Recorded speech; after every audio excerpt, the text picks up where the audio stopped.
Flex Lewis here, straight out of the lair.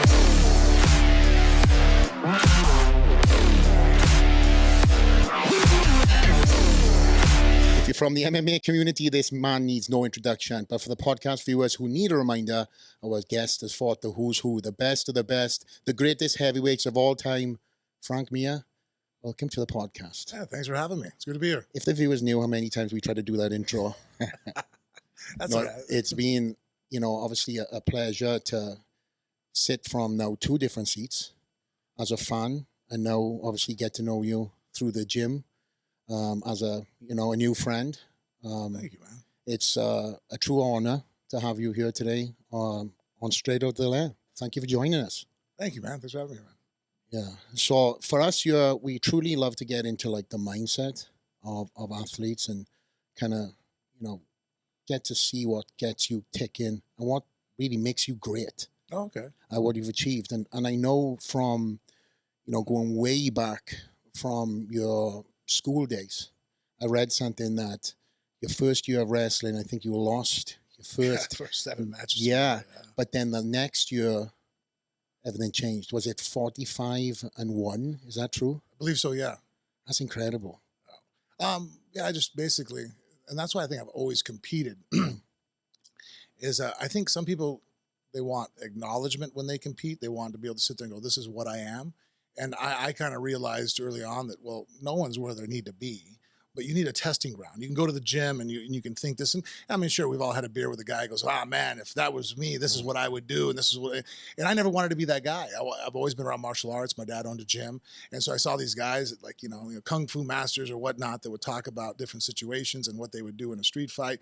And it would be weird to me. It's like, well, how many times have you actually tested that out? You know what I mean? Like, if I tell you I bench press 500 pounds, like, well, it's great. When's the last time you were under a bench press? Well, theoretically, I haven't. I've put 135 on, and because I know that the numbers that I hit would mean that I could, I'm like, all right, man, no. Yeah.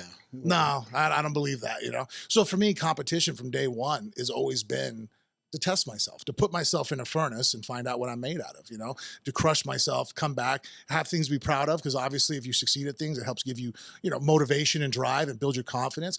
But the things that I fail at, which sometimes I focus a little bit too hard on, it gives me something to work on. Like, okay, well, now I know that I fell short here. I couldn't control my heart rate here. Look, I'm holding my breath here. How do I fix these things? And how do I, start improving myself as a fighter, as a man? And I don't know how you can do that without some kind of testing ground. Like, what is your test? What's the litmus test? What are you putting yourself into to be able to find out what you're really made out of? But from a very young age, you had that pressure that you put upon yourself from how old were you when you first started wrestling? I actually didn't start wrestling until my junior year in high school. Wow. Yeah, I played football because of my natural athletic ability. I was extremely good at that. In fact, actually, I was the fullback on my junior year, and between me and the tailback, I think we set the state record for like 455 yards in a single game. Yeah, that was you and Robert, right? Yeah, Robert Thomas. Yeah. I think I had 60 of them, and he had the. So Robert came in a little late though, didn't he? Was he always at Bonanza? Yeah, no, because he actually lived with Trousdale. Okay. The head coach at the time. Yeah. Before, obviously, then Trousdale stepped down when his son had that horrific accident. That's right. Yeah.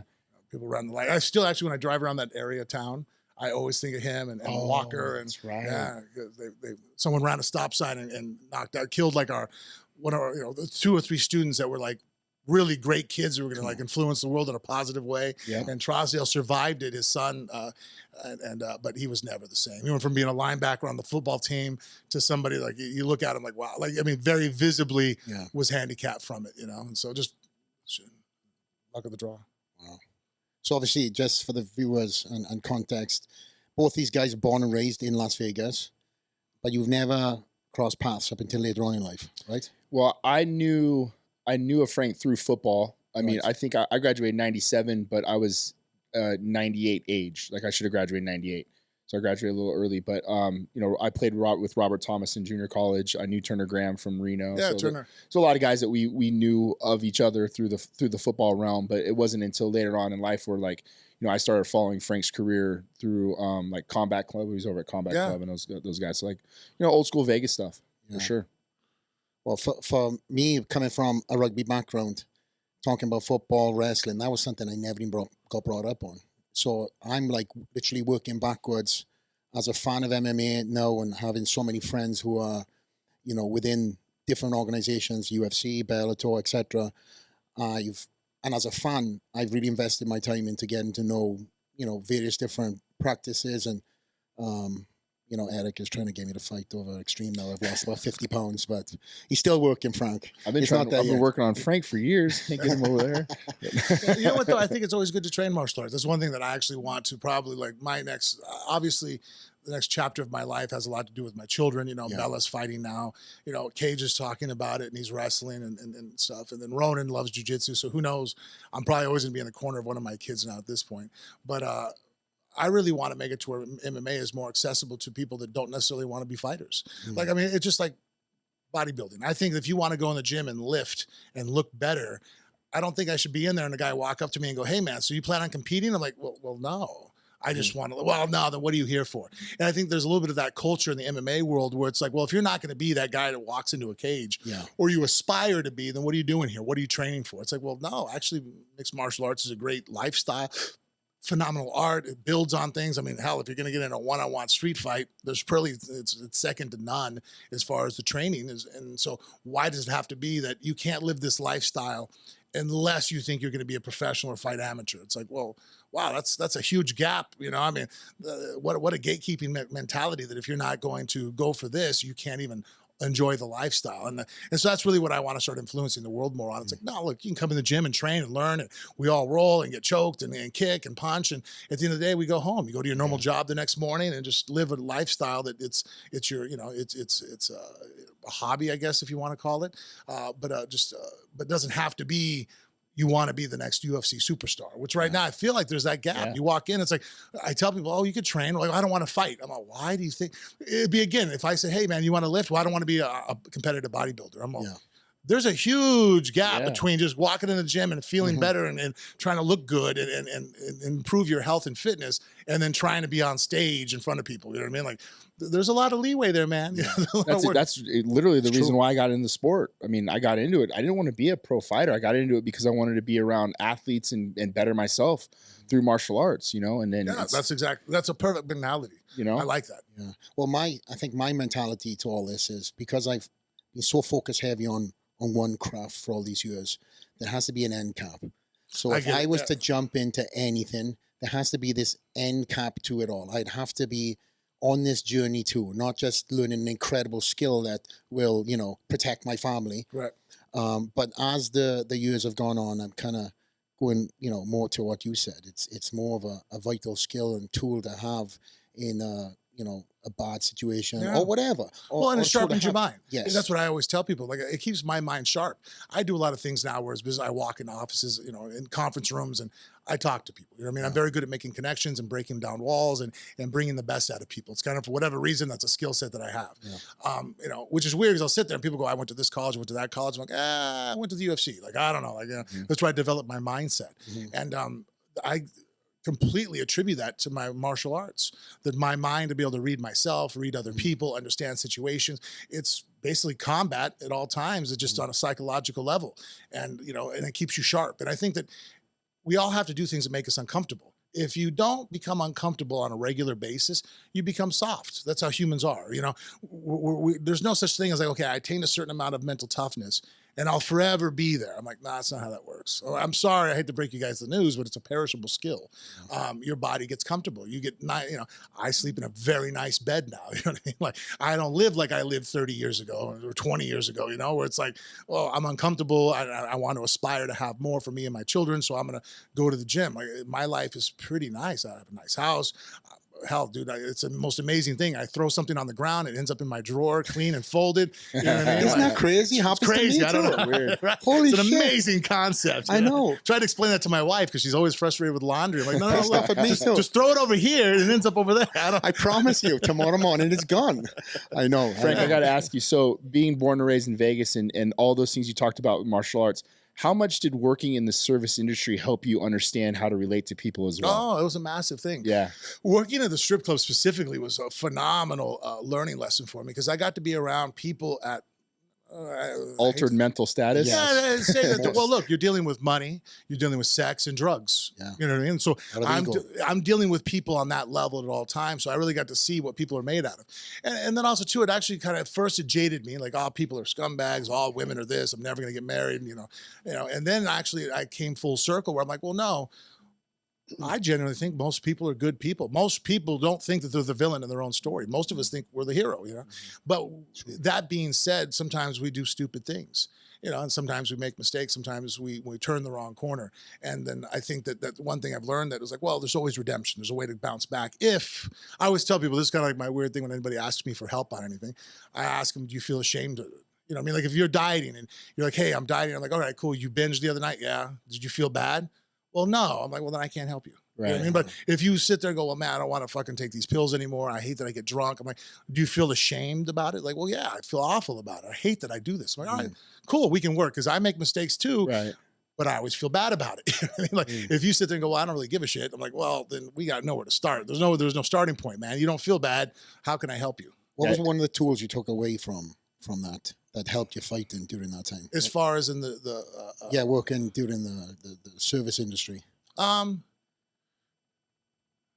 You know what? I learned that all people kind of honestly deal with emotion the same way, you know, because, you know, I got into a lot of altercations and fights, and that guy that just wants to fight and he's tough and doesn't care, that dude doesn't really exist. You know what I mean? Like I'd see the most decorated, you know, Hell's Angel or, you know, Mongol or somebody walk in, you know, with their colors on, and still I could see that they were nervous or apprehensive of altercation. I mean, not that, look, our jails probably have a few of those guys out there that just wake up in the morning and choose violence. Yeah.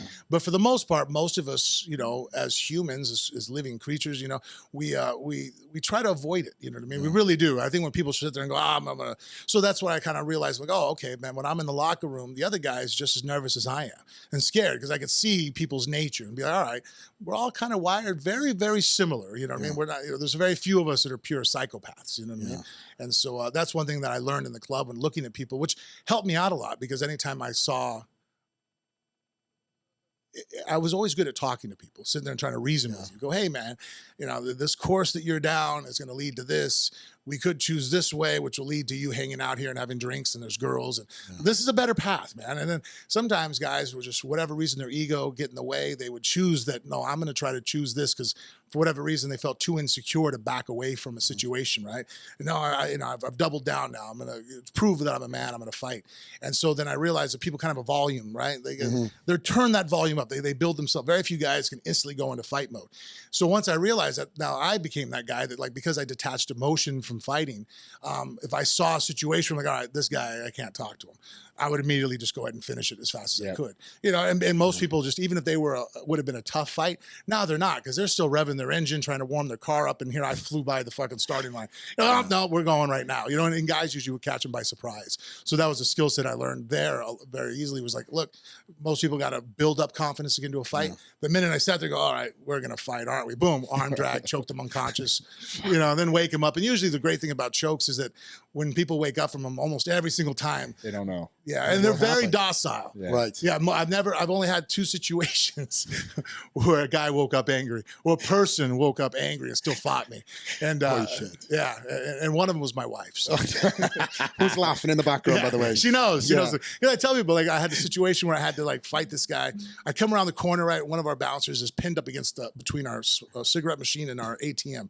And, you know, he's a big guy, but this guy, and it wasn't a big guy that had him caught, Hispanic kid, probably about 180 pounds, but he was underneath of his armpits. He had him shoved up, you know, he had his jacket and was pushing into him. And so our guy was up on his heels and, you know, he was screwed right now. Like, you know, his mechanical leverage was out the door. So as I came around the corner, I see what was happening. I mean, I already had the guy's back, so I just put him to sleep real quick. So as I set him down, we're sitting there and I'm trying just to ask, like, hey, dude, like, what happened? You know what I mean? Like, what happened do we got to this point, you know? As I'm saying that, the kid wakes up, and most of the time when people wake up, they're like, oh, what's going on? Where am I? You know, like, shit, you know what I mean? Like, and I usually, that's when I'm like, all right, man, like, look, we had a miscommunication there. I respected you. You respect me. I didn't hurt you. You're fine. Can we get up, step outside? This is not personal. It's a business. You know, to that order, that was the speech that I would give. Well, as I'm saying this fucker fucking punches me in the face. Oh shit! Fuck! It goes right into fight mode, right? No. So I put him to sleep again, right?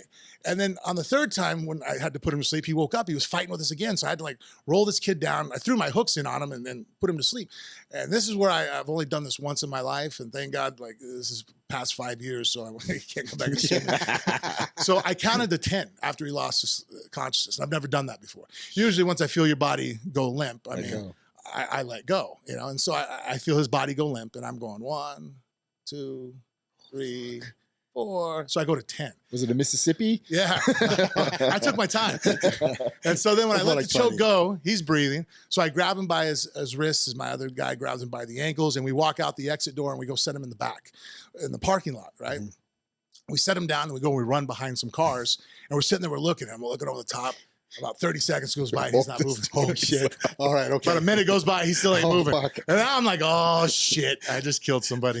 Oh, fuck, I'm going to prison. God damn it. You know what I mean? Like, I'm like, what if we just say we found him out here? You know what I mean? Like, I'm like, hopefully a car runs him over or something. I'm debating on how to get out of this. You know what I mean? Like, all right, we'll just go throw him into traffic and be like, he's drunk. They ran him over. Like, how are they going to find out that he got choked out, you know?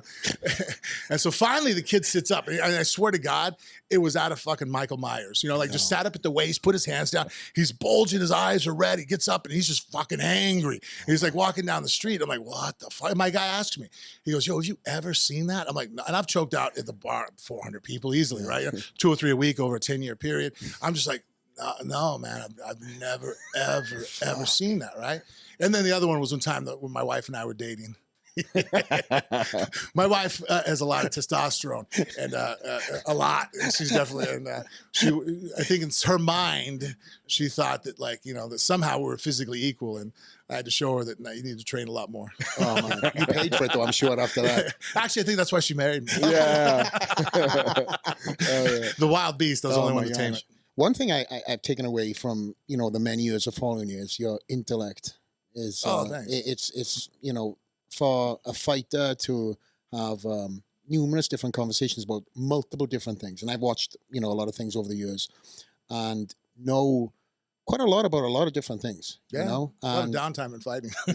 Well, again, I think that's a valuable tool. You mentioned earlier that you can go into a room and pretty much talk to anybody. I feel like that's a good tool for me. The accent also helps, yeah, you know? But that is definitely a skill in itself. And I've never kind of pigeoned myself or boxed myself in by having the cliche bodybuilder because there's a fucking stereotype, right? And 10, 15 years ago, your stereotype with fighters, and you were one of the guys that kind of didn't fit that mold from the get. Very young, you know, when you were very young as well. Do you think winning the title at a very young age matured you fast, or were you always that mature from schooling? You know what? I was very much a nerd growing up. My dad came from a different country, and my mother's family was, you know, for lack of a better term, more redneckish, you know what I mean? So our social skills from my parents were not very good. You know, they were not extroverts at the slightest, you know, very much introverted. You know, my mom would be happy to stay home all day and never see a person, you know what I mean? And my dad learned social skills, you know what I mean? But my dad's a consummate, like, you know, like it's a warrior mentality. You know, he'll talk to somebody because he's manipulating or controlling, or there's some reason, there's a goal to the end. He's just, my dad has no friends, you know what I mean? Like, so that's what I grew up with, you know what I mean? Like, well, besides his children, you know, we're his friends. And so I've had to, when I was submerged into that fight career, it actually almost ended my career. Before I fought the first time over in England, I didn't want to fly. I was terrified of flying when I was younger. Still not find it the craziest thing in the world, but I've got over it, you know? And I didn't want to go. And so like I hid in my apartment. I have Joe Silva and Dana White knocking. You have a press conference in England. You got to go. I was like, nah, I'm good. I don't want to. I was like, I got into fighting for not these reasons. I don't want to be famous. I don't give a shit about who people know who I am. Then if this is what it takes, I want out. You know what I mean? Like, then let me out. And then Joe was able to talk to me and was like, hey, like, you like this stuff? This is the means to the end. You know, not everybody likes everything about their job. You know what I mean? But there's certain things you have to do if you like this. So if you like to fight and compete against the best in the world, you're going to have to do press conferences. You're going to have to talk to people. You're going to have to give interviews. You're going to have to start liking other human beings. And that was hard for me. It really was. Between fighting, and thank God, actually, I met my wife because she's very much an extrovert. She's the center of the attention. She takes over a party. When we first got together, like, she was actually kind of sometimes shocked at how much of an introvert I am. I remember one time, because I have a stepson and he was 9 years old when we got together. For example, like we're living in an apartment and all of a sudden I go to walk out my door and there's another kid out in my living room. I flipped out. I locked myself in my bedroom door. I was like, and I'm calling, like, what are you doing? There's a kid in there. And she's like, yeah, he met a friend. They want ice cream. So now he's eating my food too. Like I lost my shit. And it took me probably, 2 or 3 years before my wife could have people come over to the house and I wouldn't go into the bedroom and shut the door. What age were you? 23, 24, 25. So you obviously at 22, you made your UFC debut. Yep. You've gone through all these press conferences and stuff like this, and you still were kind of... Still hated it. Wow. Dreaded it. It's incredible. Yeah, dreaded it. I really had to use martial arts and that to attack it, to become who I am. Because I could talk to people if you were my friend and I got to know you. Yeah. But like in fact, actually, that probably hurt me a little bit at the beginning of my career. People thought I was an asshole. And I was like, well, no, I'm not an asshole. I just don't know who you are. You know what I mean? Like, I know you know who I am. You've seen me on TV, but I don't know who you are. Why am I supposed to be nice to you? Like, I don't know you, like, and until I realized, all right, hold on, dude, that's not the way to act. Jennifer would talk to me. And my dad too tried to help me out that, stepping in and going, well, son, like, there's a means to an end. Like, I don't like everything about my job too, type of thing. You have to get this. And then I've actually learned to enjoy it to a point where I wonder if I was naturally probably an extrovert, but just raised by two introverts and had a learned behavior that because of winning the title and being subjected to that, type of limelight at a very early age, helped me overcome, and become who I am now, to where now it pays my bills to be able to talk to people and walk around. And yeah, I can attest that. I mean, I grew up with a speech impediment, and I was, I wouldn't say, an introvert or anything like that, but I was kind of the Jack the lad amongst the guys. I was the red-headed, shortest kid with the biggest point to prove on the rugby field. But then when I got into bodybuilding, being half naked up on that stage, I can't imagine. Bad enough. And which was for a free gym membership, I then got handed a mic, and then I was told these people had turned up for a seminar, and I was like, "What do you mean? I have to talk about how I won and how I went about doing it?" So I and I hate this phrase, but I truly had to kind of live by this: is fake until I made it. Yeah, no, I use that expression all the time. I truly did. I think it's one of the best ways to learn. Yeah. I mean, I know that sounds dumb, but like, hey, you jump in the pool. You know what I mean? Just go. You know what I mean? And now I can walk on stage and, if I'm doing a business seminar or something like that, it's thousands of people or, from many trophies I've won in the past, talking to tens of thousands of people on a mic, again, half naked. I think it has to draw a lot of confidence from, because, I mean, the same thing, like, I think all humans, there's certain things that, like, I think some of the scariest things in the world are fighting, comedy, and I think bodybuilding. Yeah. Why? Because we don't like to be ridiculed. Because really, actually, that's why I tell people, like, the desire to be liked is a survival instinct for us, because we're tribal animals. So look, if we all live together and we're a tribe and we got to go hunt, if you guys like me, I'm going to eat and my family's to be protected because we work together. Yeah. If you guys think I'm an asshole, all of a sudden I get casted out of the tribe. That's a death sentence. So that's why when people have a morbid fear of public speaking, I'm like, well, no, actually, if you use evolutionary genetics and biology, it actually makes sense, because if you didn't get liked by the group, it was death. You know what I mean? So this is a holdover from those times, but being up on stage and being subjected to people looking at your physique, they're judging you. If you're a comic and you're saying things out loud, well, these are my thoughts and opinions. If you don't like it, you don't like me. And then as a fighter, that's rough too, because it's like going out there, well, this is who I am. Like, oh, you suck, you get your ass kicked. Like, okay, well, I'm no longer part of the tribe. I get kicked out, Yeah. So a lot of these things, I think, build self-confidence in yourself, because it's really a very difficult thing to overcome mentally. It's a huge challenge. I think if you come out through the other side of it, you create people like us. Did you get sucked into reading kind of when the new age of social media came along and reading some things online? Because for me, as social media came from fucking nowhere, and then reading oh, you fucking suck, or, Flex is already, the name is already being used, and whatever else. I still actually have a problem with that, right? Self-admittedly, because I think that if you were going to take constructive criticism, then also that means negative criticism affects you, right? Yeah. So what I do to cheat is I don't read my own social media. There's a layer between me and everybody else. So I'm sorry when fans are like, you don't interact. I'm like, I can't, because there'll be somebody that says, there'll be 999 good things said, and then one guy says something fucked up. I'll read it and it'll fuck with my head, right? Yeah. So now, I mean, it's probably been, I've never even read my Instagram. I never have. Now, what I do is I have Galen, who's my partner who works up in Canada. I'll send him stuff and he'll screenshot. So I have answered fans, but he reads everything. Yeah. Hey, Frank, this was a cool thing. What do you want to say to this person? Then I text him. This is what I want to say. So I create, like, just like martial arts. If you have a weakness, I know that I don't want to let this affect my day. Because if I read something negative, I'll be sitting there driving the car. And my kids are like, hey, Dad, what's up? And I'm thinking about something the asshole said. I don't want that in my head. I don't want it to affect me. So I put a barrier between me and the world. I have a shield. I don't read it. I don't look at it. That's why sometimes I know it hurts me because people go, oh, you don't interact. I'm like, well, I try to, but I'm interacting one step away. You know what I mean? Smart. It's laughable for me when I read some of these fucking comments, especially on, it's just the most random person that hasn't lifted a weight in his life, especially for myself. And pretty much the same with you guys. It's like somebody who's probably never even been punched in the fucking mouth, let's be honest. But I do want to circle back and, looking at the timeline, you mentioned about, being 23 and trying to get, socially used to certain people. And then, but 25, you win the UFC title. How crazy was that? Oh, that and what came came with all that too? You know what though? In a lot of ways, sometimes you'll look back on disasters and think, oh man, that was such a pitfall. But then it could have actually been a blessing because so many things were going my way, and without as much effort that probably should have required to receive those things. Because of my intelligence and because of just natural physical abilities, fighting came easier towards me. And then after I won the title, within 2 months, I broke my leg in a pretty severe car wreck. Yeah. I was riding a motorcycle. So that took away a lot from me.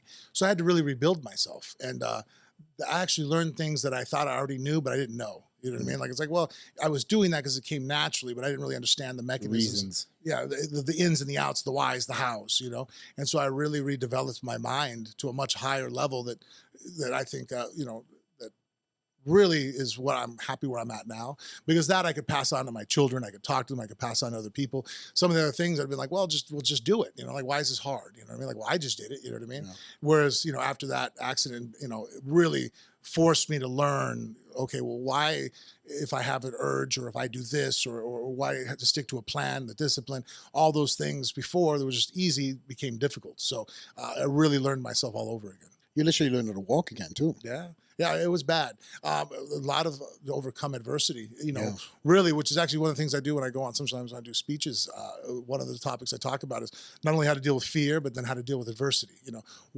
How to overcome, because if you think about it, I had those tools. I just didn't realize them because I was looking at them too closely. I was like, well, look, you're fighting somebody, right? That's overcoming adversity. You have an opponent in front of you. Not realizing that, well, the tools that I'm using on that person, all the same concepts could work on fighting myself, fighting the demon inside me that's going to constantly be there, which, it's a constant battle. I think that's why I constantly train martial arts now. And actually, when I'm not able to, it actually bothers me to a much higher level. But like, there is no such thing as attaining, like, there's no top of the hill. You know what I mean? Like, when it comes to your mind and mental toughness or mental fortitude, overcoming any addiction or overcoming any issues, you can win that day, but that doesn't mean tomorrow the victory's, guaranteed. He's still there. That weak part of you that I always call him my demon, like the part that always wants to drag me down or have me behave in ways that are not conductive towards me or my family. That motherfucker's there waiting for me every morning. And it's a battle from sun up to sundown. You know what I mean? And I'm proud that I win more days than I don't, but I'd be lying to you if it's not still a fight. It isn't like, okay, he sat down and, it's not that one scene where, Luke walks down into the tunnel or the cave and fights himself. It's like, yeah, he has to do that every morning, every night, every afternoon. That would be a much more realistic analogy of what it's really like. And what year was the accident? 2004. And then when did you return back? Was it a year? Yeah, about a year and a half later, I returned back. Shitty fight. I don't think I really mentally wasn't even ready to fight, but my wife, because I had such a problem with, at that time, I really didn't realize that my identity was wrapped up in being able to fight, And so here I'm walking with a limp, I have a rod in my leg now. My hip was screwed up, my knees. And then, I'd walk into a room, in a cane and people would look at me and I remember thinking, I'm like, wow, so this is what it feels like to be like everybody else. Like I was Superman for the last couple of years and now I'm Clark Kent, Yeah. Like, if I get into a fight, I really got to think this could hurt me. I might not be able to succeed right now. Yeah. And so that really, screwed with my head. And so I think what most people do, when your head's screwed up, you turn to, alcohol, you turn towards, I had an issue with pain pills for a long time, still do. I'm not gonna lie, that's always there, waiting for me. And so because of trying to bend my brain from reality, and which they were, back then, 2004, I could get as many pain pills as I wanted from the doctor. I mean, like, fuck, how many do you need? I'm like, 240? There you go, buddy. Wow, this is awesome, So like lots of issues stride from the accident, a lot more even psychological than physical. And so then my wife had called up Joe Silva, the matchmaker, was like, just get him a fight because he's ready. Well, no, but if you give him a date that he knows he's going to walk in there, I know my husband, he's going to show up and start training. Because at that point, the gym didn't even remember what I looked like, let alone actually showing up, So that helped me having the, well, you're fighting, in 2 months. All right, well, I better go do some training, which it didn't work out well, but at least it started the ball rolling. Yeah. That mentality when you were, you had the accident, you sit in hospital, and you're going through the recovery process. Did you know that you wanted to get back in the octagon? Yeah, no, I really wanted to fight again. I just, again, it was my identity. Have it taken away from me was rough. But I'd be lying if I said that I got it all on my own. I mean, there was actually a point, I always tell people, it was before, I think it was the Brandon Barra fight, right? It was actually the one time in my life, Forrest actually trained alongside me with it. He'll tell you, he's never seen a heavyweight train like that. I did everything he was supposed to do. It was the first time in my life I ever dieted. If they said, hey, you got 30 minutes on the Aerodyne after we spar, wrestle, I did everything right. Like I make the joke, if they said, hey man, you got to have 6 ounces of chicken, I ate 6 ounces. I didn't eat 7, I didn't eat 4. I did everything I was supposed to do. And then I walk in there and still lose. Lost in the first 2 minutes of the fight. I got caught with a knee. And that psychologically was the hardest loss I think I ever took, because I was like, wow, the hardest and actually the best, because I did everything I was supposed to do. So like, I think in life we're taught like, hey, you go to college, you do this, good things will come. And I realized that was the time in my life I realized, oh, life is not a chess match. Life's a poker game. It really, now, if all of us are dealt bad hands, the better player can do better with it.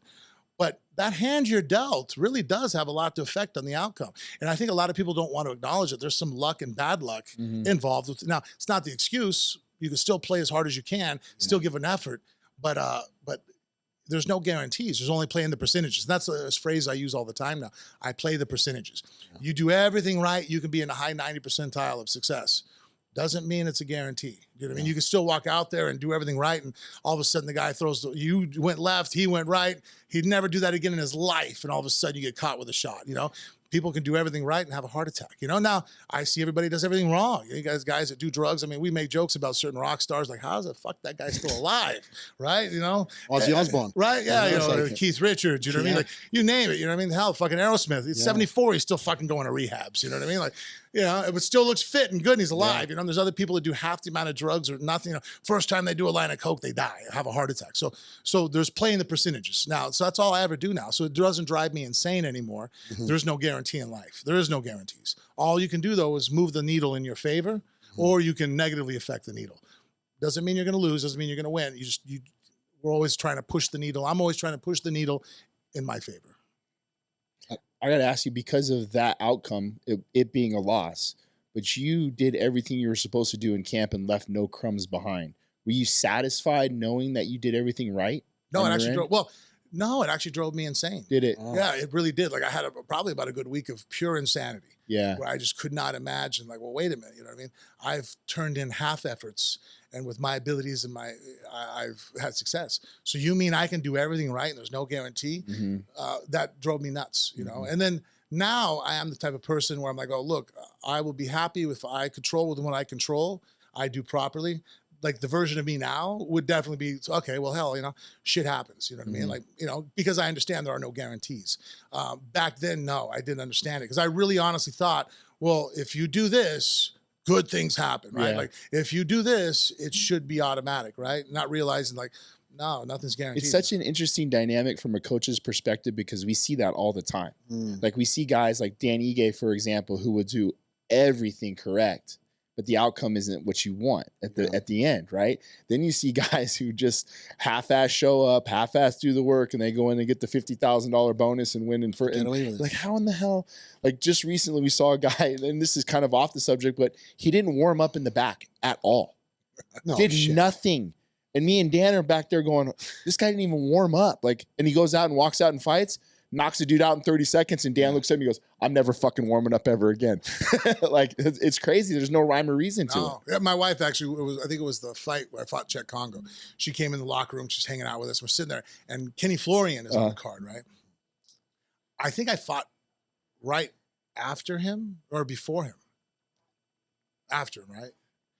He started warming up 2 hours before the fight. Like, I mean, he does his fucking warm up, and I'm sitting there watching. I'm watching, and then I finally put a towel over my head, and then there's Paul Buenatello who's vomiting every 30 seconds. You know? So finally, my wife, who just really hadn't hung out in the locker room before, she's like, "Hey, like, are you gonna do something?" I'm like, "Yeah, just tell me when it's 15 minutes before I'm up." And I went back to sleep. Yeah. And then when I woke up, I like literally like just kind of like did like some of my hips and opened up like, all right, let's go. She goes, "That's it?" I'm like, "Yeah, you know." Never seen a cheetah have to warm up, you know? Wow. That's like Puna. Yeah. Puna's the same way. Puna's dead asleep the half the time. You're like, does this guy realize he's going to have to fight here in a minute? And Puna just... Yeah, that was been my awakening. So relaxed.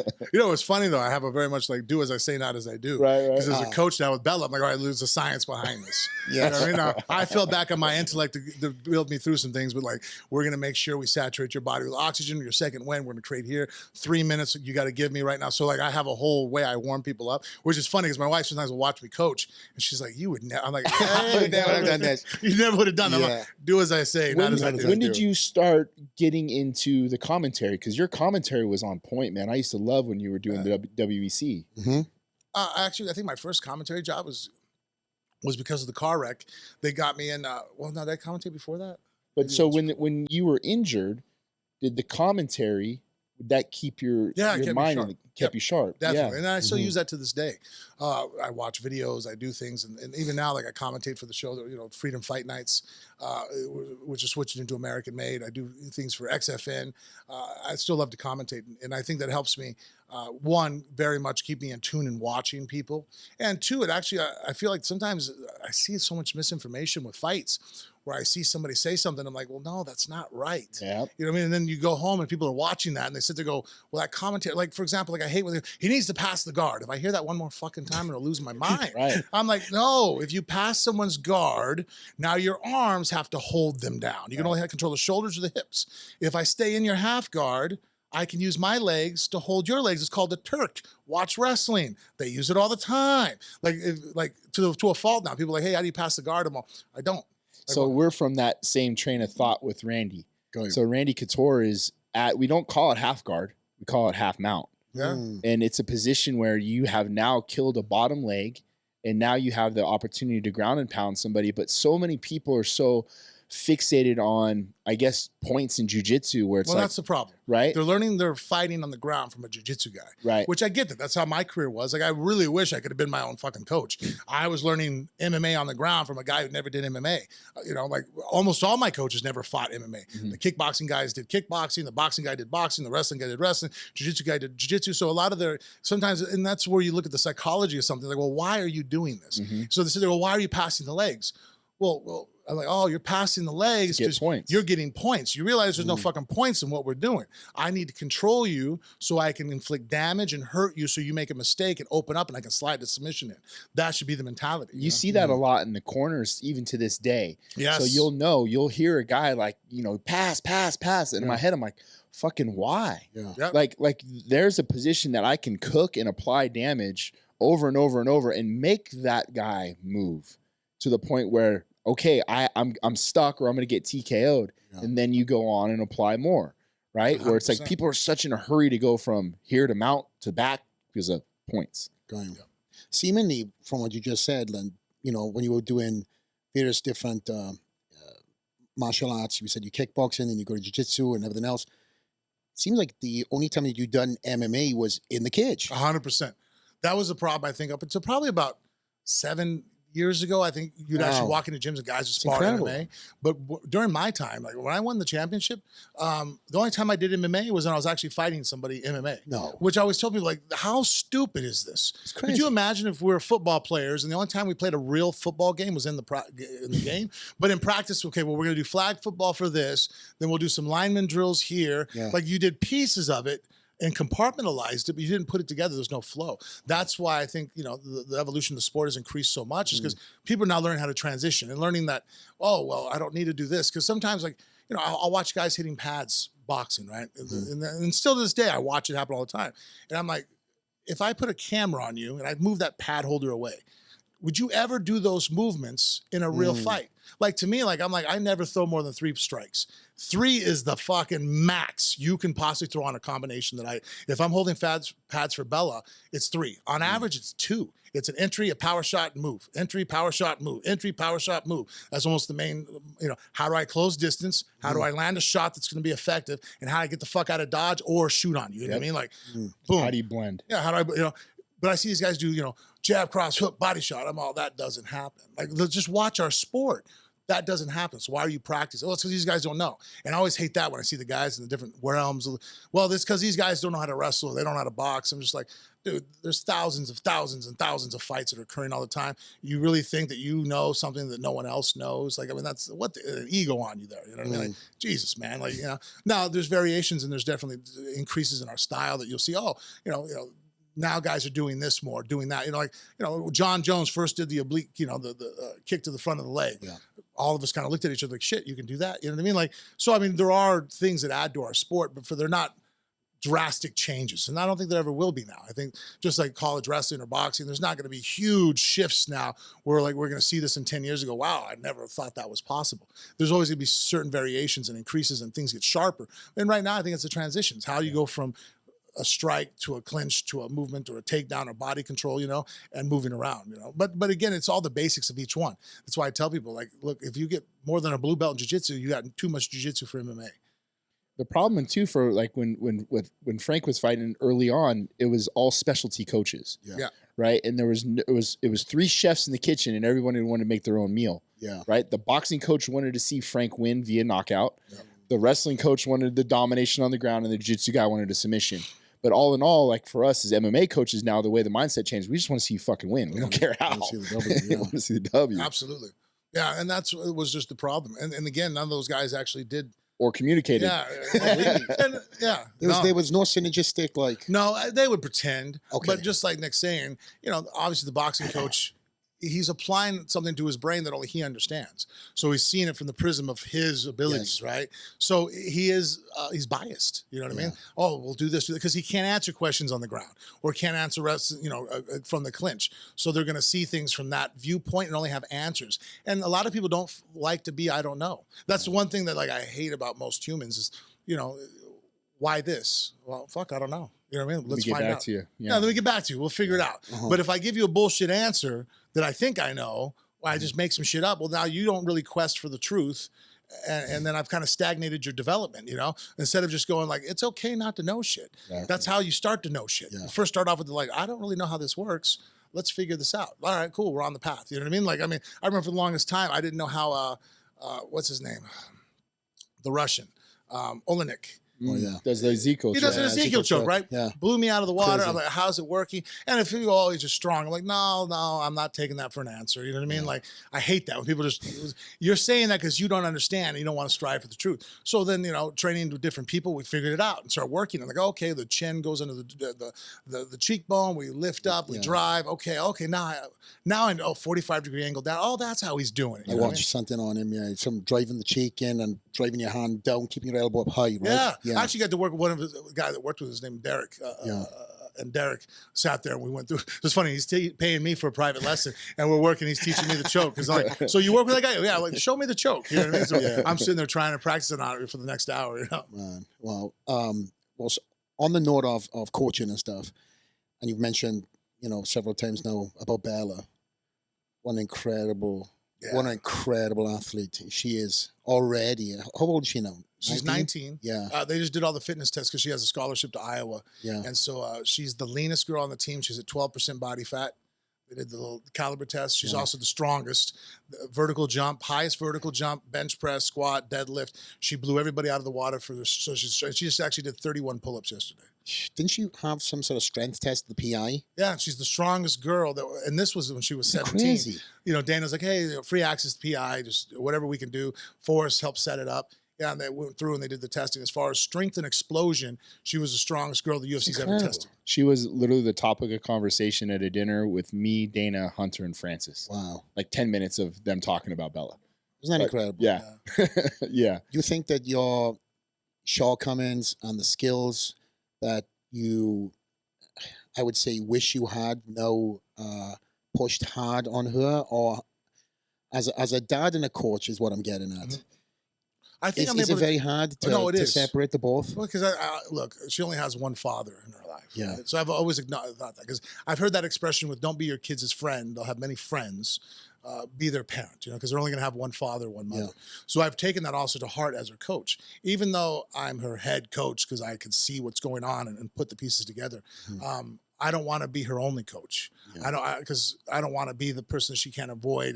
And already she has a hard time. She always says, I mean, she won't tell me this, but I find out later on from my wife that, like, I'm the one that scares the shit out of her the most. And I've tried not to be that guy. You know what I mean? Like, I really haven't, because I want to be able to be like, hey, I still want to be dad and talk to you these ways. I don't want to make it to where you feel like you can't shut it off. Because that's mistakes that my wife and I have made in our marriage. Sometimes when we get into fights, because my wife is very much like my manager. Well, and she becomes the coach. And so, we're at the gym and she could tell me, look, you're looking fat, you're slow, you're tired, you need to do this more. Cool. It's the fucking gym. When I go home, I don't want to hear the shit no more. You know what I mean? And all of a sudden, now I got the same person going, you're going to have a second helping, huh?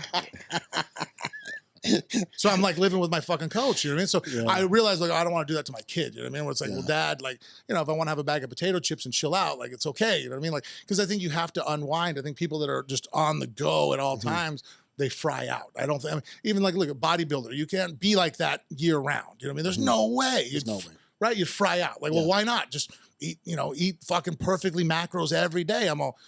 They would go insane and then fucking shooting somebody. You know what I mean? Like, there's just no way you can't keep at that elite level at 100% all the time. So, and I think sometimes when you have the coach that goes home with you, that could be the case. So that's why I've tried to make it to where she has, Robert Drysdale helps her jujitsu, she's wrestling up in Iowa there, with Clarissa, Chun, who's, bronze medalist in the Olympics, one of the top wrestling, colleges you can possibly go to.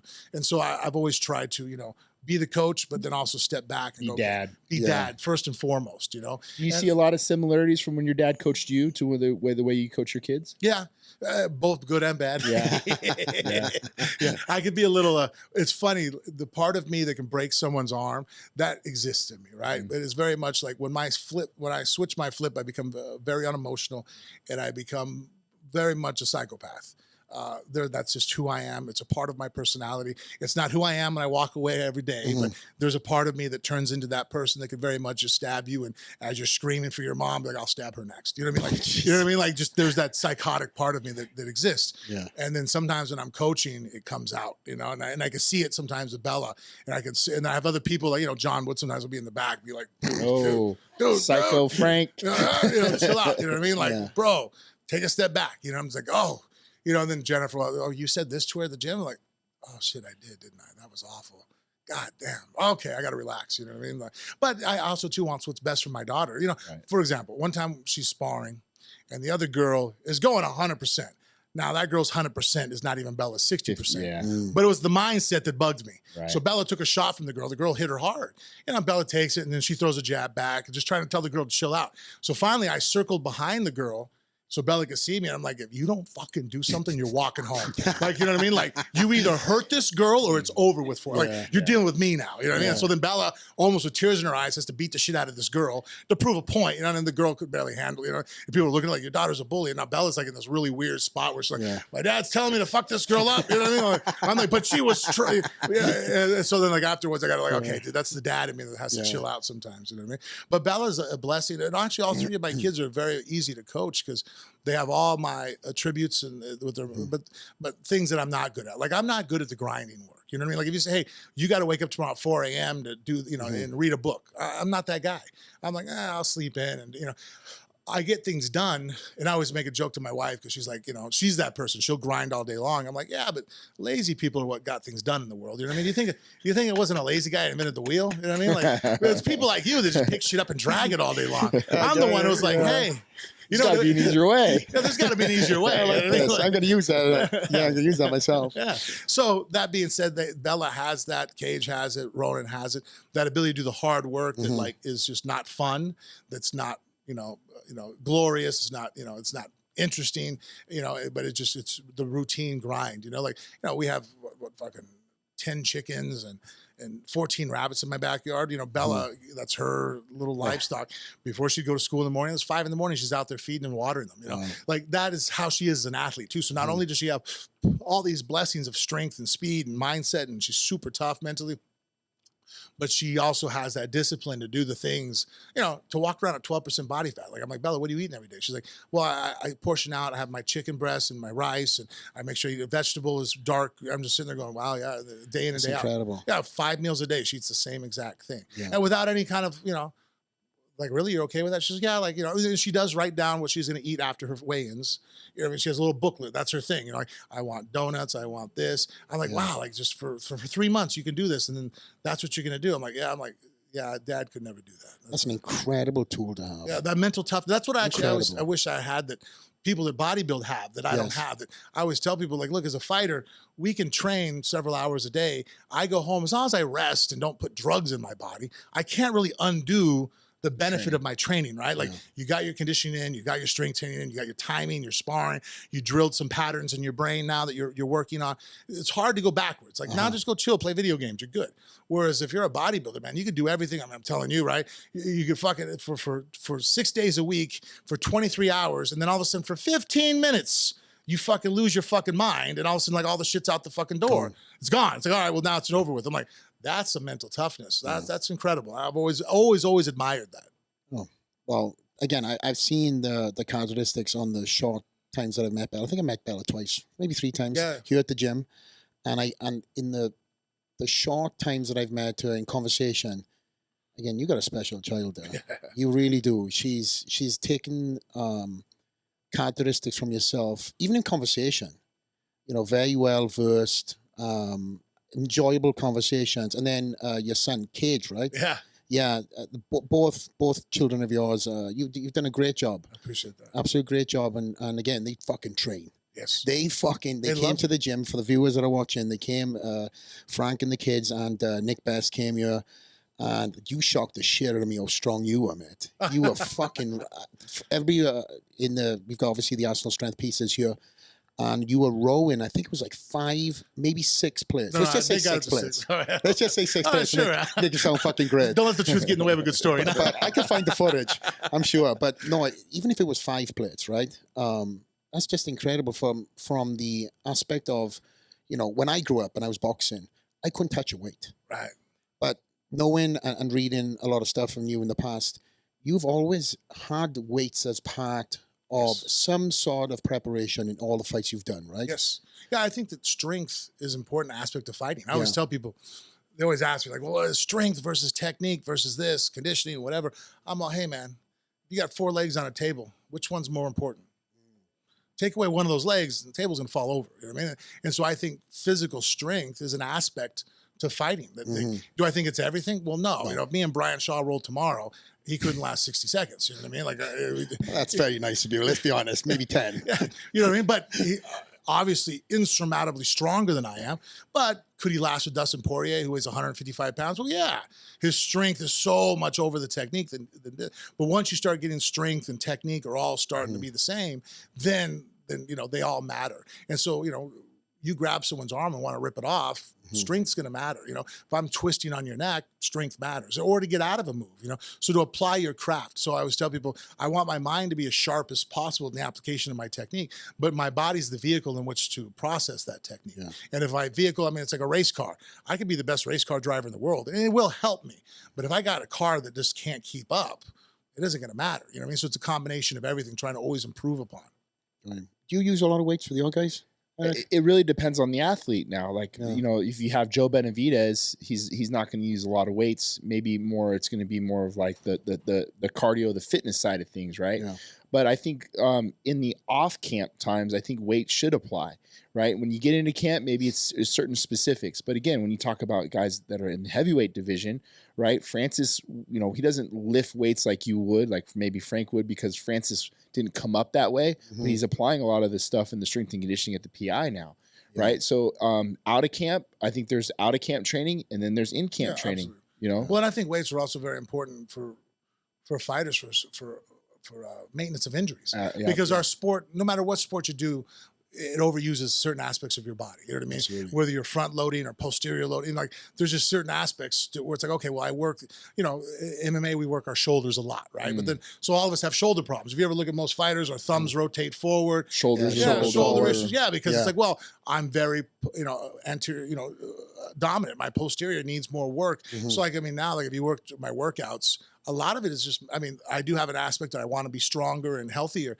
but the health and fitness and mobility, I mean, I do so much external rotation now. I mean, I probably almost have a 2-to-1 ratio of 2 exercises that are supposed to make me healthier versus to 1 exercise that I'm doing to make something bigger, more physically, visually aesthetic or fitness for strength. You know what I mean? So I think that even for guys that don't use it in their fighting, I would say, hey, I get it, but I think you're making a mistake. I think that you should still use weights and fitness to help, alleviate and prevent injuries. It's crazy how far it's evolved, because in the last like 5-6 years now, there's a lot of corrective things too. Like he's talking about, like, that's with Sean Friedis and that Project Wellbeing, those things that those guys applied. Because Sean. Yeah, I mean, he can see that. He goes, okay, if you're posterior, you're doing this, this is going to hurt this, or it's going to actually affect you adversely if you're not doing these things. So it's crazy how far the sport's evolved. Yeah, even now realizing how weak my shoulders are in certain areas. Because, I've always, since high school, I could military press 2 1/4 for reps, right?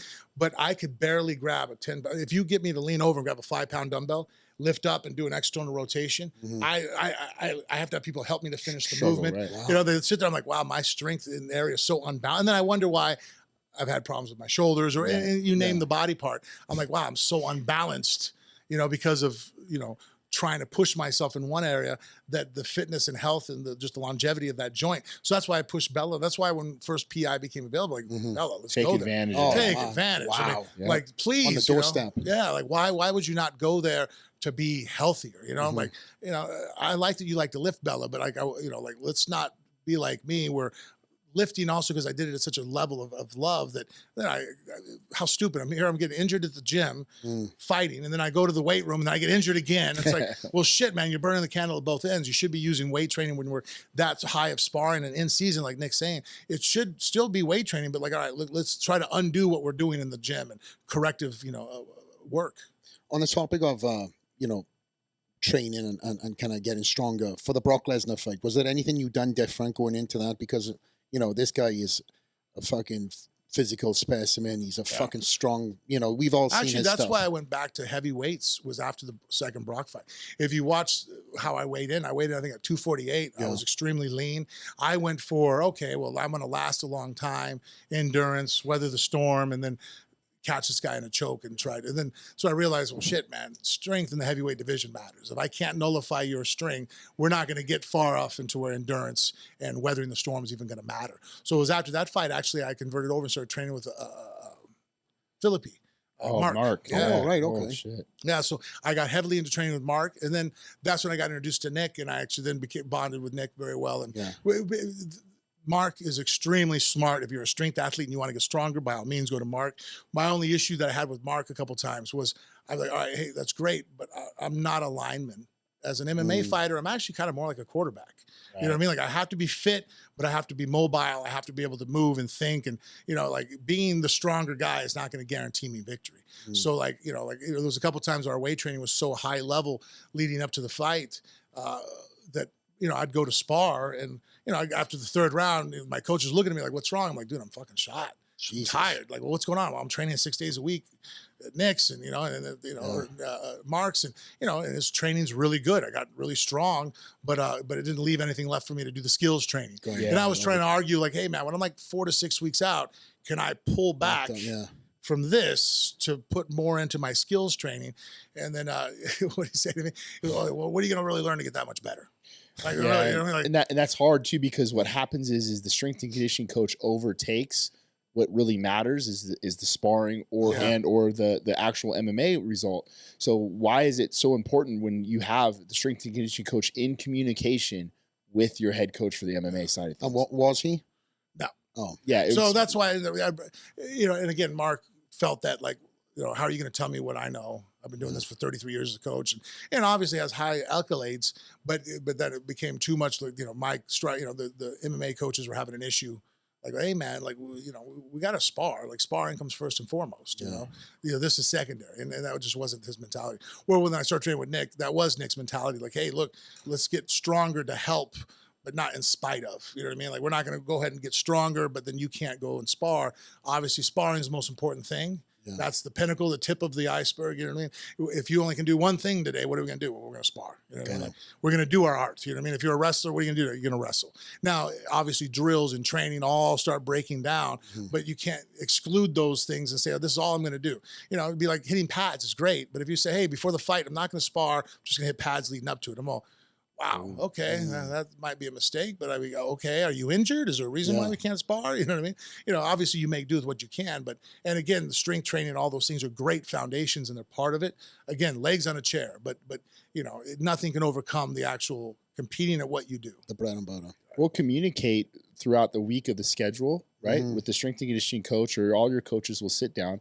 For example, we'll use Sean, and Sean knows Monday practice is on a scale of 1 to 10, a 10, right? So Sean's strength and conditioning that day should be a 2 or a 3. So there's something saved left for that 10 practice. Right. But later on down the week is you save a 10 for Sean, and then you have a 2 practice for your MMA guy later on. So everybody gets in what they need to get in, but you figure out to make sure that it's. He's exactly 100% right. And that right there is in a nutshell why I'll always stay in charge of Bella's career. That right there. Because what happened was, and during my career, I'm the guy walking up to the strength and conditioning coach going, hey, my sparring says this. What? Go to the sparring, hey man, he just had me fucking flip a 800-pound tire for 5 minutes, man. I'm shot. You know what I mean? Like, okay, or whatever. And it's like almost in one ear, not the other with them. Like, okay, cool, I hear you, but I don't hear you. We're gonna do what I want to do. And they really think that their world is only their world, not realizing, hey, dude, I'm like a decathlete. Yeah, I'm great. You want to work sprints, but when we get done, I got to go throw a javelin. You know what I mean? Like, I got to work that too. You know, how do you balance it all out? So I think I was always left up to me as the athlete to try to tell people, and they're like, "Well, are you just being mentally weak? Are you being tired? You're being a pussy?" I'm like, "No, man. I can't have 3 sessions a day, 5 days a week, and have them all be 10s, dude. Like, I'm human. You know what I mean? Like, I don't care what you eat. This is not going to happen." So now, as me being the guy, I can look at it and come in and go, "Hey, no, you know, I know you wanted to work this today, but today sparring, there was a girl from out of town. The shift changed. We sparred probably at a 10 today. So I know we're just going to drill wrestling. You know, we're not going to have full matches right now because we're going to have to shift change." And it comes from me. It's not Bella saying it. Yeah. So that way Bella feels protected and safe, and all she has to do is just be the athlete, be the fighter. Just do what you got to do. You sharpen your mind on how to fight the person in front of you. I will make sure that everybody around you knows their place and stays in position and doesn't step out of line. We do that all the time. Is I'll tell like Ige, or I'll tell somebody, blame it on me. Hey, if you got something that comes up, or you need me to be the fall guy, hey, coach said I can't do this today because we have this later on. I'll be the bad guy, and I'll be the one to explain the reasons why behind it. But he's the one that dealt with this his entire career, and he knows better than most, but he's the CEO of his company. So he hires and fires accordingly to his business. I like the analogy of being a triathlete. I think that really kind of breaks things down, because you can't be excelling in one because the other one is going to be, or the other several. Yeah, it's very much of a balancing game. I mean, just like how you guys with bodybuilding, right? You can sit there and go, I have great genetics for shoulders. I'm like, well, yeah, man, but if you blow your shoulders up so big, now your traps look little. You know what I mean? Like, there's always this like, okay, well, that's great, but if you do this, you know, if you're like, hey, man, I'm going to put on, you know, I'm going to increase my strength this much. I'm like, well, cool, but you're going to make yourself this much heavier, which I don't care who you are. If you're carrying more weight, your endurance becomes less. It's physically impossible to say otherwise. And in fact, I tell people 5 pounds of muscle is almost worse than being 5 pounds of fat overweight, because the muscle is metabolically active. It's requiring oxygen. You just created yourself to have a bigger fucking car, right? Well, at least, you know, so now your engine's pulling a lot more fuel. So, you know, there's always this act of, well, what's best for you as an athlete? Like, you know, like with Bella, like I'm not big into cutting weight. I'm like, Bella, you're so freakishly strong. Why are we going to cut down to be and she got obsessed with it a little bit. And actually her wrestling suffered for a little while. She wanted to go to 142, you know, and wrestling's not like fighting. You know, they weigh in and they go right out there, you know, and then they got to weigh in the next day, you know. So she had to maintain. And if you look at her, she didn't look right. She didn't fight right, you know, and her performance wasn't that great. She ended up getting second at nationals, you know, which most people be like, I'm the second at nationals. She's, you know, as a junior, she's the national champion. And her senior year, she gets second. She was just shot. She was off of it. And I'm just like, because you're trying to cut too much weight. I don't agree with the weight with her. some people, there's other athletes I look at and go, well, dude, you're short, you're not very strong. Like, we're gonna, we're gonna suffer. You're gonna have to go down a weight class. You know what I mean? With her, it's like, well, no, your length is good. You're not the tallest girl, at 45, but you're stronger than every girl at 45 right now. So why are we cutting?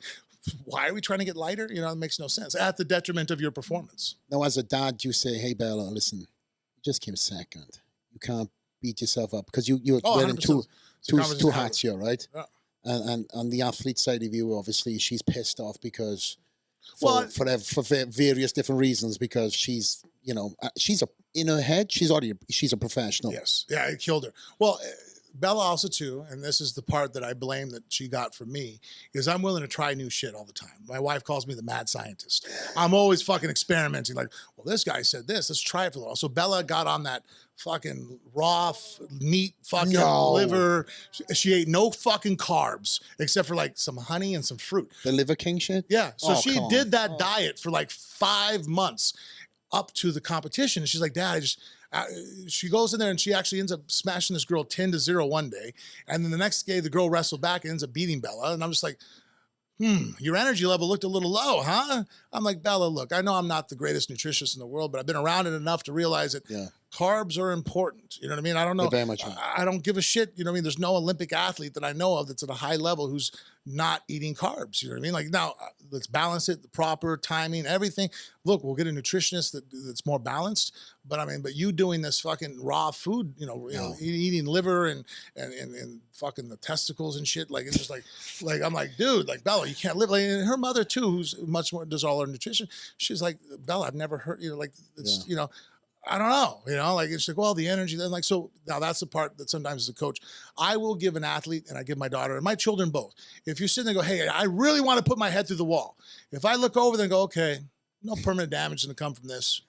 Go ahead. You know what I mean? Find out for yourself. Yeah. So that way, I get it. You want to test if I really know my shit. Yeah. And I'm that type of person. I get it. You want to see if I really know what I'm talking about. So sometimes you're going to drift off the lane. You know what I mean? All right, go ahead. If I know there's nothing waiting for you over there that's going to be detrimental, I'll let you learn the hard way. Right. All right, cool. All right, go ahead. Let's do this. So now after she's done, she's upset. I'm like, all right, can we dump this diet? Are we good now? Or did you find out that it doesn't work? You know what I mean? Like, it's cool, right? Like, it might work for certain athletes and certain sports. It don't work for us. It's not going to be for an explosive endurance athlete that has to be able to sustain energy. And I'm like, and Bella, you got to sustain energy for 4 or 5 matches throughout a day. Right. Like, what are you doing to replenish yourself? You're burning all the glycogen out of your muscles. You go and have a match, and then all of a sudden, what are you restoring? Your liver can only store so much. Yeah. This ketosis thing is just not working, dude. Like, it doesn't work. It's just not going to happen. So she had to find out for herself, and now she's balanced again, where it's like, all right, look, can we go back to just, macro balancing of nutrients? Like, look, 40-40-20, I think works. If someone comes with a better one, we'll do that. You know what I mean? Like, I'm all about, details with the specialist, but like, there's just certain things I'm like, hey guys, it's been tried and true. I know everybody wants to sell a magazine article or have clicks on their YouTube channel, but like, exactly. I'm not it's not, I honestly don't know where this has come from. It just came out of fucking left field. I think it's because it's a new thing. Everybody wants something new, easy. It's a new fad, I don't have to think whatever about it is. Because the way you guys, honestly, like, when I actually lose weight and get lean is when she measures my food. And that's the most miserable fucking way to eat. It's now obviously quality, but it comes down to, she goes, Frank, that's 300 calories. That's what you got to do. You know what I mean? Like, this is what it is. I'm like, man, this sucks. This is boring. It's mundane, but this is the only system that actually works. You know? Yeah. Well, you get pleasure from food, right? Unfortunately, from the food that we eat, it's the same shit every single day, Groundhog Day, until you have the look forward to cheat meal. You know, that's what my whole fucking week revolves around. I put in the work, and then come Saturday. But the mental aspect, and this is where, this is the mind games I play on myself. Come that day, come that cheat day, I would talk myself out of it. To the point where I planned everything. My wife now is, my wife's not dieting. She was sympathy diet sometimes with me. Clean everything out of the house so there's nothing there. And I've never cheated on my daughter's life to this day. Never, whatever was on the program was there for me. I've never missed a cardio session, training session, etc. So I know can look back in my heart of hearts, even if I never won, I knew I'd done everything. But going back to the food side of things, come that day, I still found that reward that you have from food. I talked myself out of it. So much so that my coach would make my wife call him from the US to the UK and take a fucking picture to prove that I was eating that cheat meal, because it was important for you to unwind and get that. yeah, trying to have that balance and everything else. But I'm talking about balance, and that's what Bella says. yes. I struggles with is balance. Yes, there's times where like me and my wife will be like, "Hey Bella, like it's okay, go to the movies with your friends. Yeah, it's okay, dude, chill." You know what I mean? She's always go, and I'm terrified. Yeah, me and Drysdale have had this conversation about the parents that push their kids, and I'm like, I don't even push my kid. That's her. That's them. They're fucking. They're psychotic. You know. Mm-hmm. I'm like, you know, like. Where'd they get that from? I'm trying to like pull them back. I'm like with the leash, going, no, like chill. You know what I mean? Like live life. You know what I mean? Bella, you're only going to be a kid once. You know, and Bella's already the UFC champ, defending her title in her mind. You know what I mean? Like Amanda's just holding it until I get there. You know what I mean? Like I'm like, okay, but we can chill a little bit. You know what I mean? Like let's enjoy life too. But but she won't. And the reason why I find it so difficult, I always tell people, it drives my wife nuts, I use this analogy, but we really are the descendants of people that have, I always call it the 3 Fs, you know, and I'll be polite on air. No, fuck, I said fuck, right, so good. Fucking, fighting, and feeding, right? If your ancestors didn't do those things very well, we're not here. Yeah. So we are the descendants of a long, successful chain of people that did those 3 things. And so now they're hard urges for us to overcome. You know what I mean? Like the feed injury. So, and again, if you see anything, that's why I think that the dieting with the cheat meal is the best way to go. Because if you say no to something, like that's why I don't want Bella ever to be no to anything. Yeah. That's when you have like the Catholic Church, no to having sex, right? Well, they got an issue with that now, right? With the priest, you know what I mean? Like, you know, so if you say no to one of our human abilities, if you say you can never be violent, you know, like the Columbine kids didn't fight, right? Didn't know how to fight back. So they went nuts, and it blew up in a very destructive, horrible way. You know what I mean? You know, if you don't control, so to me, it's all about not creating and destroying energy, but directed in a healthy way. You know, go to the gym, learn martial arts, fight. You're directing your violence that we all have in us in a very healthy way. Eating appropriately with a cheat meal, like that's directing it in a healthy way. Being married with that's directing it in a healthy way. Anytime you say no to something, that's why I try to explain to Bella, like you will burn yourself out. The human mind just can't work that way. It needs some kind of outlet, be it in a healthy, constructive way that's not detrimental. And that's the reason between a successful person and an unsuccessful person. They can't control those urges and make it to where they're no longer detrimental. They suffer at their urges, where somebody else can go, I'll use them in a healthy way that makes me happy and drive me forward, but not in a way that, destroys my life. Yeah. She's that 1% though, let's be honest. Yeah, you're actually telling her to have fun, as opposed to, hey, stop going out every fucking weekend. She is that person who's already got a mapped future. Yeah. And, extremely driven. Had a dad that has, been the best of the best in the world, and kind of laid the breadcrumbs out for her. And if she chooses to follow that, that's there for her. But it seems like she's already made the decision that she wants to, be better. People all the time, like, why would you make your daughter fight? It makes me so mad. It's like, you guys don't understand. I didn't want her to fight. Yes. I begged her not to. Yeah. And look, all my kids have to train martial arts. Yeah. I make my wife train. I think martial arts is just healthy for the mind, body, and spirit. And it's also, hey, you know what? You're my kid. You're probably going to get into some fights in college. You know what I mean? Like, hate to break you the news, you're going to get tested. You know what I mean? It is what it is, And so that's even with the last name Mia, it's going to happen. Probably more so. It's a target on their back now. Yeah. And so I had Bella train because I wanted her to, for those reasons. It was never, in fact, I didn't even teach my kids how to do a submission just because I was terrified until they were in their 8 or 9 years old. Wow. So it was one of the first times Bella's training. She's throwing the girls around. She's getting caught in arm bars. And Jennifer's mad at me. Like, how could your daughter get caught in an arm bar? I'm like, because I've never taught it to her. You know what I mean? Like, I've never showed her how to choke or do any of those things. She's like, why not? I'm like, they're kids. Can you imagine if our kids like get into a fight and my kids know how to choke an arm bar? Like, no, you're that guy. Yeah, I'm like, I'm like, let's just go ahead and like they know how to pin and control and wrestle. And then, I'm not going to teach a 4-year-old how to choke somebody. You know what I mean? Like, you get out of your mind, I don't know who's teaching my daughter. She's 6 and she already knows how to lock up a choke on me. I don't know where that's come from. Maybe watching UFC with daddy.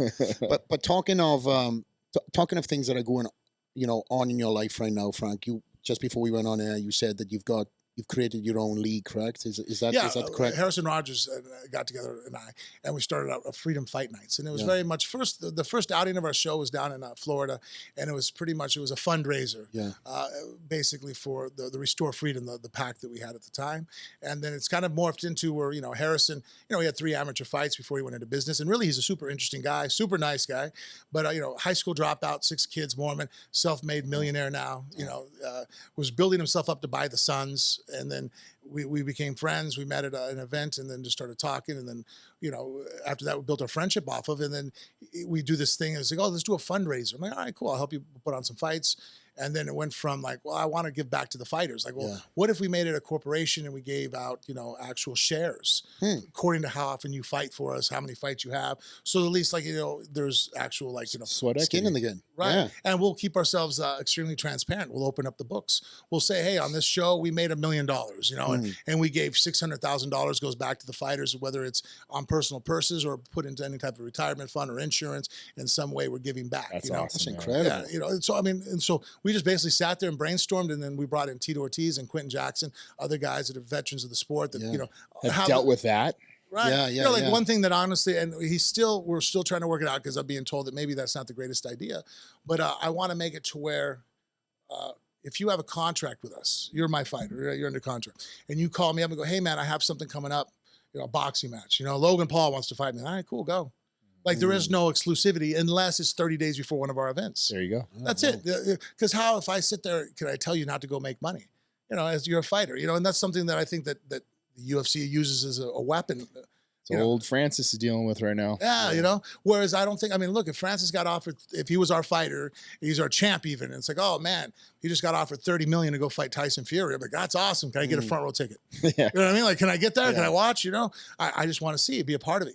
I would never interfere. Now, if I say, hey, Francis, you're defending the title in 3 weeks. Can you move it to 5 weeks out and make sure you just kill the guy you're going to fight, and then you can go do the boxing match? Like, why would I interfere with a fighter to be able to make money? To me, it's like almost indentured servitude. Well, you'll fight when I have a fight for you, but if you piss me off or I make you angry in any way, I'm going to put you on the back shelf. Yeah, well, we might not have a fight for 18 months. All right, cool. Can I fight anywhere else? Well, no. So you're telling me you don't have a fight for me, but I can't go fight somewhere else to make money to feed my wife and children. Well, no. Yeah, that doesn't seem right. So that's other things we want to change. That's awesome, bro. Yeah. So and then also too, sounds like a great business model. Yeah. Just again, everybody wants a bellyache. Well, what we do for the fighters, the UFC should do this.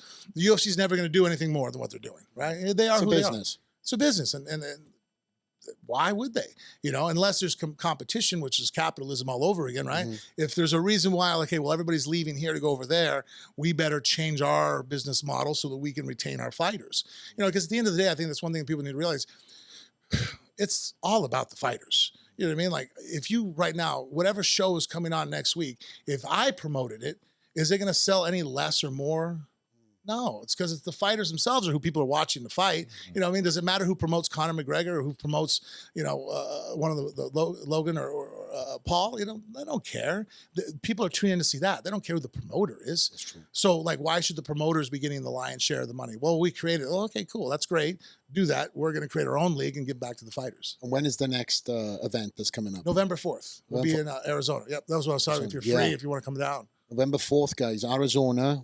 Where is the actual event taking place? I'll pull it up on my thing. We'll put all the details below. But basically, it's a one thing that we've done in my fight league, or here's ours, is I like the team aspect of college wrestling. You know what I mean? Where it's like, okay, you go out there and you fight, and it's not just about you. So we actually do it towards a team. Oh, wow. So your fighters, however they win, scores points for the team. Oh, like IFL days. Basically, yeah. So, if you go out there and you win by a submission or a finish, it's the highest points.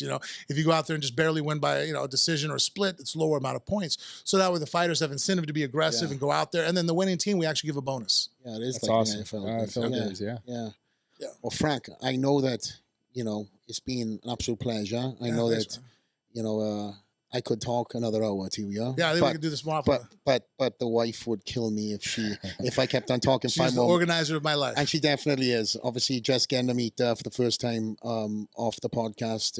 You're very blessed, mate. We both are very blessed. All of us are very blessed to have incredible wives, behind us, and just like you said, with the management aspect of things, my wife definitely manages everything in my life. And sometimes then, just before going to sleep, loves to bring things up as I'm going to sleep, which keeps me up an extra 3 fucking hours when she turns over and goes to sleep. So it's been a pleasure to have you here, mate. And as I said, I'd love to have you back. Absolutely. I think we've scratched the surface on so much.